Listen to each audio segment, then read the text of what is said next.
Electrical muscle stimulator बहुत ज़्यादा ज़रूरी हैं एक फालिज के मरीज़ को बेहतर करने के लिए।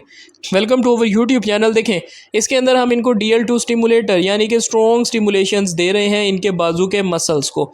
बेसिकली इसको देने का मतलब क्या होता है कि आपके जो सुस्त मसल हैं, बेसूद मसल हैं, फालिज के बाद जो उनका दिमाग से राब्ता कम हो गया है, मसल के अंदर जो एनर्जी खड़ी हुई है सिर्फ वही खड़ी हुई है। उस एनर्जी को इस्तेमाल करते हुए मरीज़ जितनी हरकत कर सकता है वो करता है।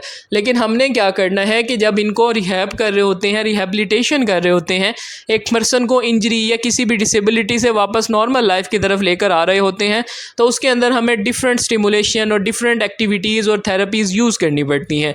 तो इसके अंदर हम जो इस्तेमाल कर रहे हैं वो DL2 स्टिमुलेटर का कर रहे हैं। बेसिकली ये एक स्ट्रॉन्ग किस्म का स्टिमुलेटर होता है मसल्स के लिए। अब देखें कि इससे किस हद तक इनके मसल्स जो हैं वो एक्टिव हो रहे हैं और कहाँ तक उनकी स्टिमुलेशंस जा रही हैं। अब ये देखें कि इनके हाथ के मसल्स भी कमज़ोर हैं। हाथ के मसल्स को बेहतर करने के लिए हमें इनको जो है वो डिफरेंट स्टिमुलेशंस पॉइंट पर, डिफरेंट जो है वो मोटर पॉइंट्स पर इनको स्टिमुलेशंस देनी पड़ती हैं।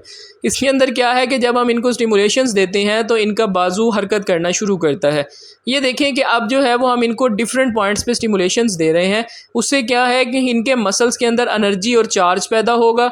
जब वो चार्ज पैदा होगा तब जो है वो मसल्स काम करना शुरू करेगा। देखें अब ये किस तरह से मूव कर रहा है। मसल को जब करंट मिलता है तो वो चुस्त होता है, एक्टिव होता है।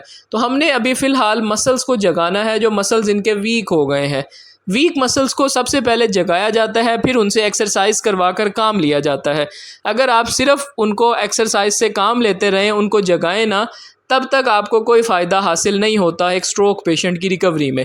देखें कि आप इसमें देखें कि इनका कैसे जो है वो आहिस्ता आहिस्ता जैसे जैसे इनकी करंट की इंडक्शन जो है वो पूरी होती जा रही है, उस तरह से इनका हाथ और बाजू बेहतर परफॉर्म करना स्टार्ट कर रहा है। क्योंकि मसल्स के अंदर जब एनर्जी कम हो जाती है तो उसके बाद मसल कमज़ोर और सुस्त हो जाता है। यानी कि वो काम करता तो है लेकिन उस तरह से एक्टिव होकर नहीं करता जिस तरह से उसको करना चाहिए। तो हमारा इसमें गोल ये होता है कि हम जो है वो इनके मसल्स को स्टिमुलेट करते हैं। सबसे पहले मेरा तो यही गोल होता है, जब मैं पेशेंट को रिहैबिलिटेट करता हूँ या सेशन देता हूँ, मैं उनकी मसल स्टिमुलेशंस पे बहुत फोकस करता हूँ। क्योंकि जब तक मसल स्टिमुलेशंस नहीं बेहतर होंगी तब तक कोई भी एक्सरसाइज वो करेंगे उनको उससे कोई फ़ायदा नहीं होगा। सो इसके अंदर हमने इनके डिफरेंट पॉइंट्स पे यानी कि एक्सटेंसर्स पे, बाहर वाले मसल्स पे और इनके फ्लेक्सर्स पे, अंदर वाले मसल्स पे एक्सरसाइज करवानी शुरू की है। अब देखिए जब हमने इनको स्टिमुलेशंस दी तो इनका हाथ ऊपर की तरफ उठ जाता है।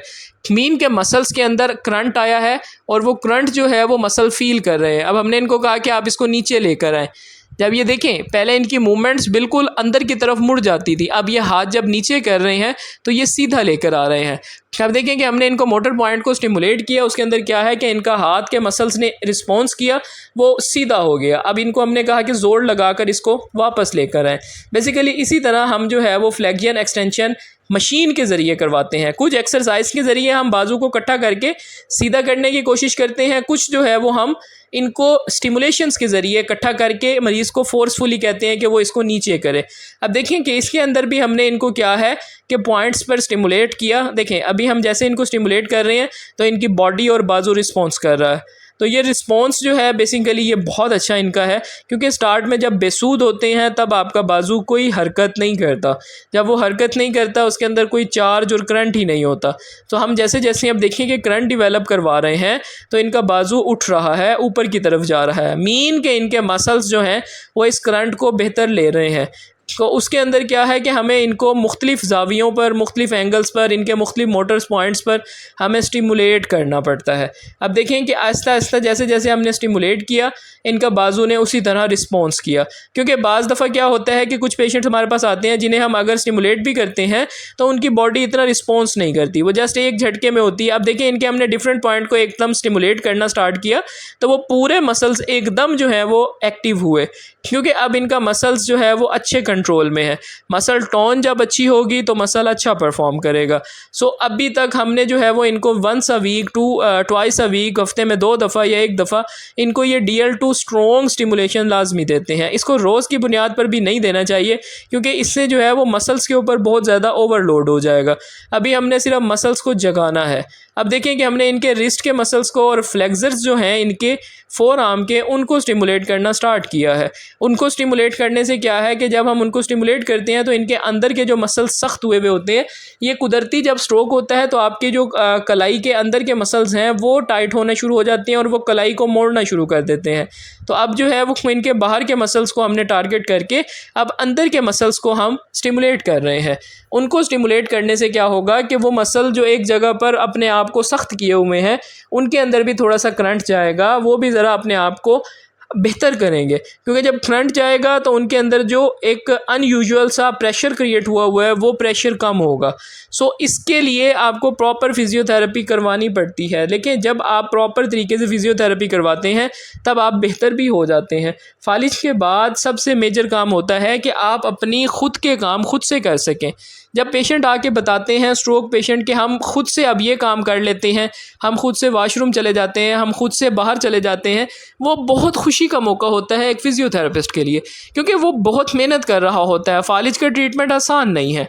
फालिज का ट्रीटमेंट मैंने जितना स्टडी किया है, मुझे फालिज के ऊपर जितनी वीडियोस, जितना कंटेंट मिला है वो मतलब डिफरेंट काइंड ऑफ था। तो मैंने इसके ऊपर प्रॉपर स्टडी करके फिर पेशेंट के अकॉर्डिंग उनका प्लान डिज़ाइन करता हूँ और साथ में जो है वो डिफरेंट स्टडीज़ और रिसर्चेस को भी पढ़ता हूँ। उससे क्या है कि आपको एक तो अच्छा फीडबैक भी मिलता है, आपके मरीज़ को भी फ़ायदा होता है। इसीलिए जब भी आप किसी को ट्रीटमेंट दें तो पहले उसके बारे में प्रॉपर स्टडी करें। स्टडी करने के बाद ही आप वो ट्रीटमेंट उनका स्टार्ट करें। सो घर पे भी जो लोग स्टिमुलेशंस देते हैं वो भी पहले लर्न करें, इस वीडियो को देखें कि कहाँ कहाँ किस किस पॉइंट पर स्टिमुलेट किया जा रहा है। क्योंकि अगर एक ही पॉइंट पर, ख़ास जगह पर स्टिमुलेट करते जाएं, उसका भी हमें कोई फ़ायदा नहीं होता। इसीलिए हमें डिफरेंट पॉइंट्स पर, डिफरेंट मोटर पॉइंट्स पर, डिफरेंट मसल ग्रुप पर, और जो हम एज अ फिजियोथेरेपिस्ट समझते हैं कि इनके इस मसल को टारगेट किया जाए, वहाँ पर हम स्टिमुलेशंस देते हैं। और इन स्टिमुलेशंस का रिज़ल्ट पेशेंट को ख़ुद भी फ़ील होता है और हमें भी एज अ फिजियोथेरेपिस्ट फ़ील होता है। क्योंकि जब पेशेंट जो है वो अच्छी मूवमेंट और अच्छी परफॉर्मेंस करते हैं तो हमें खुशी होती है, पेशेंट भी अपनी रिकवरी को एंजॉय करते हैं।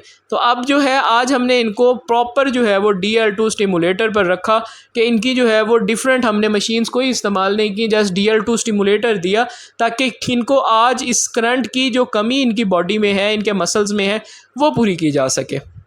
क्योंकि जब मसल्स एक्टिव होगा, अलर्ट होगा, उसके न्यूरल पाथवे जो हैं वो बेहतर होंगे। क्योंकि अब देखें, अब जो कनेक्शन है उसको बहाल करने की हम कोशिश करते हैं, लेकिन बाद में क्या है कि हम पट्ठों के अंदर यानी मसल्स के अंदर जो करंट बचा हुआ है या जो करंट की कमी है, हम उसको बेहतर करके उसी के तौर पे हम लेकर चलते हैं। क्योंकि हमने जो है वो इनके मसल्स को डिवेलप इस तरह से करवाना होता है ताकि वो मूवमेंट के लिए रेडी हों। जब वो मूवमेंट के लिए रेडी होंगे तो तब वो मूवमेंट करेंगे भी सही।